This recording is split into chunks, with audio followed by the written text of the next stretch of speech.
My name's Chuwang Davou. I'm involved in Christian ministry for about a period now of about 40 years. I've been involved in church work. I served with a denomination for a period of 18 years, where I served as a pastor and a church planter and became an administrator. I served in that church for 7 years as the general overseer, after which I left about 23 years ago to start the Grace and Peace Foundation, Center for Kingdom Advancement and Leadership Development in Africa,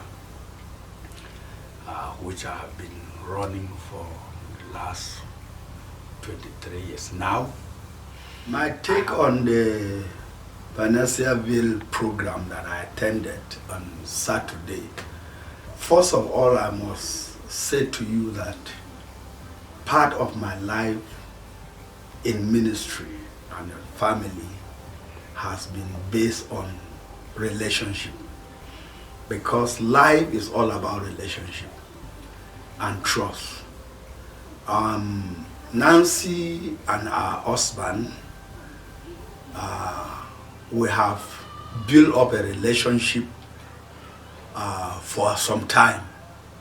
I have come across many people, but when I came across this couple, they have stick to me, and even when I'm trying to get off them, they are on me. And so I have decided to just build that relationship, and it has been very, very cordial. And so when I was invited by the team to come to grace the occasion, right from last year, we had to change the date. I was excited. I made up my mind that nothing was going to stop me. In fact, that day there were many things that were going to stop me. The young men I came there with, I had already told them I was going to delegate them to go to represent me. At the end, I said, you will drive me and take me there. Whatever condition I am going to be there. And going to that program, hearing those great men, they look small, but they were great men, and they are great men. The three speakers that spoke, they came at different times. I'm not sure they phoned each other to tell each other what they were going to say, but each of them that came up to talk about the family, I was encouraged, I was blessed, I was educated. I've been married for 32 years, but it was just as if something was coming new in my heart that I could make my home better and better and better. And after they had finished speaking, we went through the online program, and Sister Nancy was able to share with us one of the areas of the courses which was dealt with finances. We explained that money, the meaning of money that the couples have, would be the reasons they have conflict around money if they don't learn them. Now, learning them will not take away the conflict, but it will bring it to their conscious awareness that this difference exists. Now, money meanings is where money meanings come from. They come from our values. And by the time she took time to share out, our eyes were open to the reality that aspect she talked about is one of the major aspects that has broken homes, destroyed homes, caused a lot of divorces and what have you. A lot of time we think people have problem in the home because of sex, because of children, because of in-laws, but finances are one of the keys that she spoke about, and it was so interesting for me. I felt it was a great opportunity. If I had missed it and people had come to tell me what happened, I would have been troubled in my heart.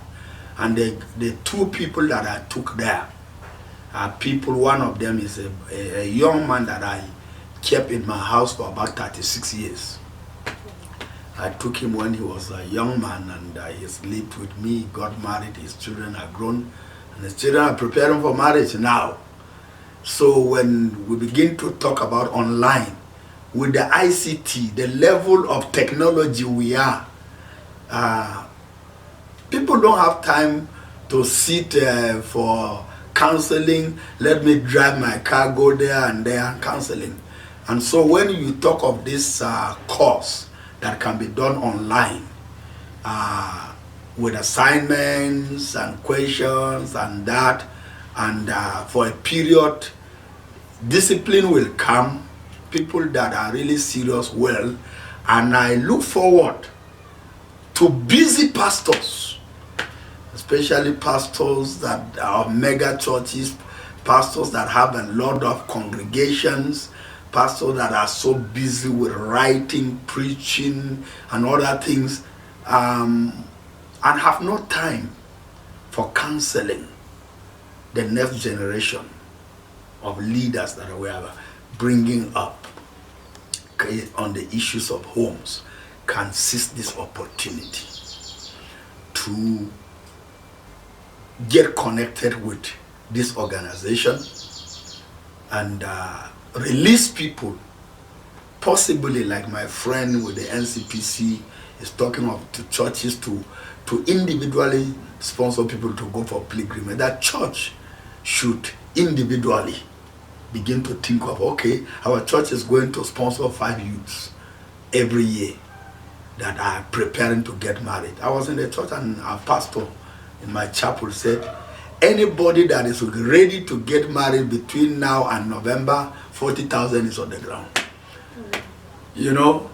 And so if anybody is going for that kind of marriage program, and we are giving a discount, this course is about 50,000, we are giving a discount of 25,000 for the first people who come. If somebody who is going to get married like that has that 40,000, he can take the 25,000 and register for this course. And because like we said that day, people prepare for the wedding, spend money for the wedding, spend money for the gown, for the food others will come and eat. And after they have eaten and finished, there is just jeopardy, there is chaos. And I'm looking forward to see that we will not just say we have done a program and fold our hands, but we will move into action. And I'm part of that action. I want to see what will be done. I don't run a congregation, but I go to a lot of congregations, and I think I'll play my part to see that I introduce this ministry and the online training, counseling to friends that I know that if it means that I can challenge people to sponsor young people to get into it, I will be glad to do that.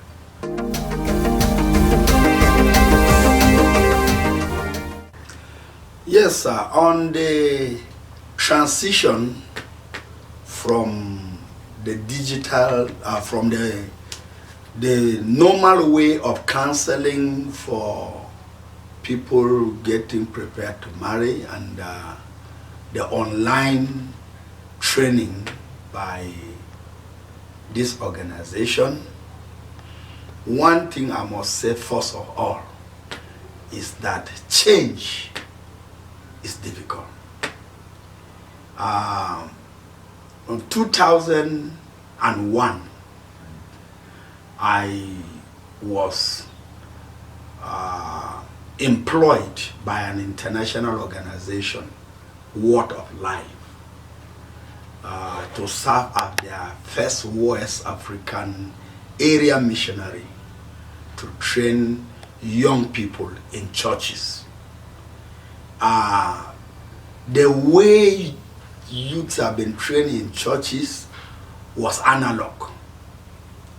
When we came with the digital way of training young people, it was the churches had difficulty in accepting it. One, they were looking at the financial implication. Two, they had insecurity about somebody that is coming from outside, is not part of their denomination. But the key victory that I had was that I had already started Grace and Peace Foundation, which was an independent organization and was working with different denominations. And so it was key for me. But we had real tough times. I took up my time outside my official schedules to visit pastors, you know, to invite them just for a tea time, you know, a lunch time, to try to sell the vision, to try to tell them the end result of this. And today, many young people, they have grown up, they are doctors and lawyers, they are accountants, they are grateful to what I did to convince their pastors to buy into that. There was suspicion from the beginning. And then I don't think we'll have a lot of challenges because most of our children now are digital. You know, so for them to key into the courses will not be very hard. It's only us winning their leadership to accept. I think that when leaders accept, the young people, you know, they are always busy with their computers, always busy with their phones, their iPads. So it's not going to be a difficult task. I think the difficult task is creating awareness. I was opportune during the last government of Plateau State to be in a committee. The government had a 10-point agenda, and I was in the 10-point agenda, ethical reorientation. And I told the government that if we can, you know, orientate our people on what we want to do, people are willing. But people want to know why they have to do what they want. You want them to be involved in. People don't just want to jump into doing things, especially our young people today. I've been a preacher for years, for 4 decades. And my son will come and be asking me questions why he need to be a Christian. You know, because I cannot just force him to go to church, bath and go to church on Sunday, those and this. No, he has grown to know his left and right, and he wants to be sure that this thing is following, it's genuine. So I think to Nancy and the team, I will say that we have a lot of work. And I also want us to know that we should not become discouraged. We should be courageous. If they're taking off, it's slow. Don't be discouraged. If you lay a good foundation, you can do the block work in 2 months. But you have to spend some time to lay the foundation. You know, when I came into PFN and I was interviewed by the PRTV, said that you've started this work and you seem to be slow. It's 6 months already and you are there and we can't see anything. I said, I'm going to be flying a big jet and I need a long runway. So I'm on the runway. I did only 2 years instead of 4 years as the chairman of PFN. But the legacy is there.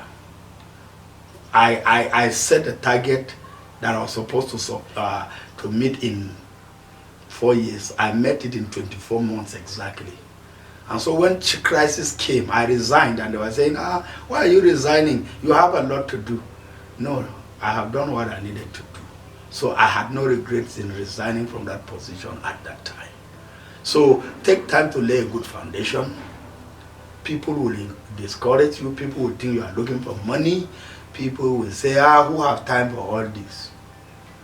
When they buy the vision, when the vision is clear, people will run with it. You will get helpers that will want to join you run with it beyond where you thought you could carry the vision to.